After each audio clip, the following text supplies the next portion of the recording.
It feels like somebody has your fucking head in a vice. All day, every day.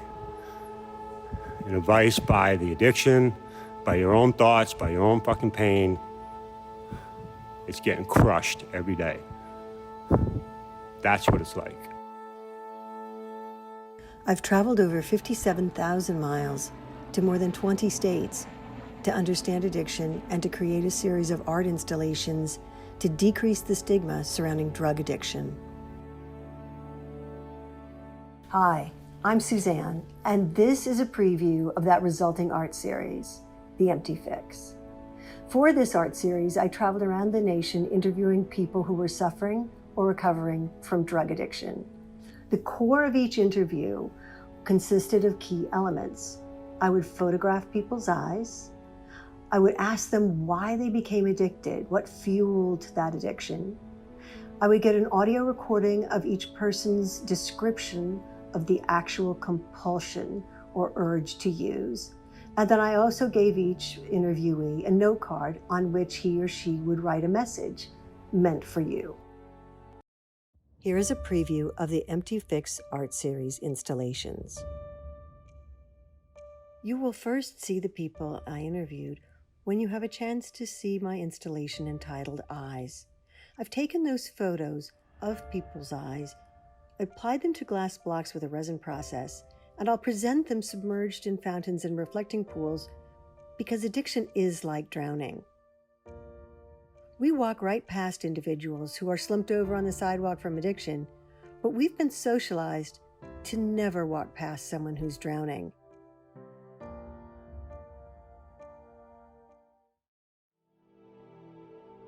One of my first interviews was with a young woman at a tribal health center. She said, Suzanne, yes, it was my fault because I chose to try these drugs, but pretty quickly the tables turned and the drugs began using me. That made perfect sense to me. So I began recording people describing the actual urge to use. I wanted people to understand that this is not a choice. And it tries to get you to go back to it over and over again. It's like insanity, you know? And crazy. It's a crazy part of it was I couldn't go without it. There's no logical reason to why I did it. It's even worse being a logical person because you know it's completely illogical to make any sense at all. Every nerve fiber was motivated Inside to use. every fiber of my being, It took reign over wants everything. the drug. All my thoughts. Beaming into my head, telling me that, Why not just one? it's gonna be okay. You can do it one time. One's not You're gonna gonna be hurt. able to handle it. You can. It'll just be. Just once go and get it. once. Don't worry. And it never turns out that way. Never turns out that way.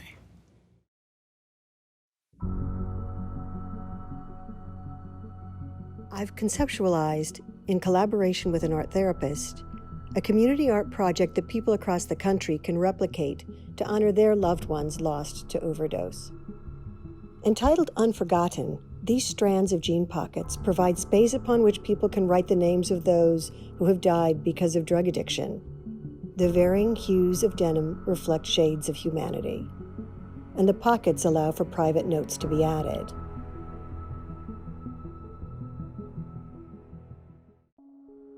While interviewing people, I realized that they have a lot to share. So I gave each interviewee a note card upon which to write a message. These messages are for you.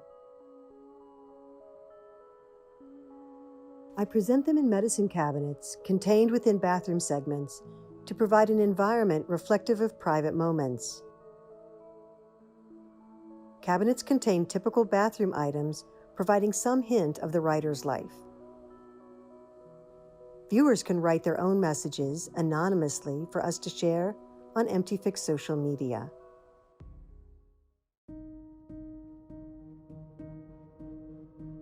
A young man in a Salt Lake City homeless shelter taught me to ask not how someone became addicted, that doesn't matter, but to ask why. And the answers were so consistent. People are made vulnerable to addiction by psychological injury. Sexual abuse, trauma, neglect, bullying, social isolation. We focus our attention on physical safety, but what can we do to keep our youth psychologically safe? I use drugs to numb the pain. I've picked up so I could forget watching my brothers being abused by my dad. I first used because I felt lonely and was looking for a way to escape. I was physically, mentally, and sexually abused by my father.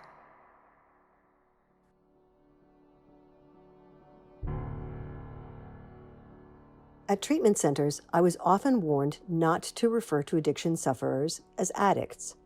They are persons suffering from substance use disorder, I was cautioned.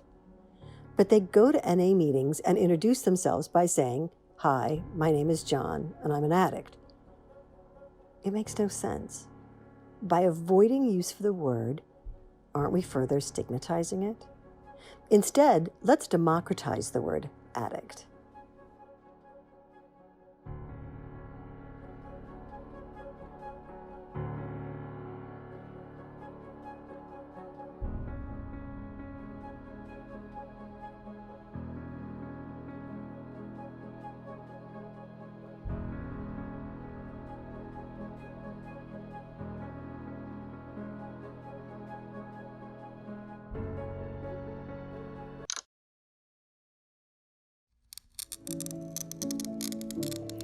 I'm currently creating the final art installation, one that addresses the hope of sobriety.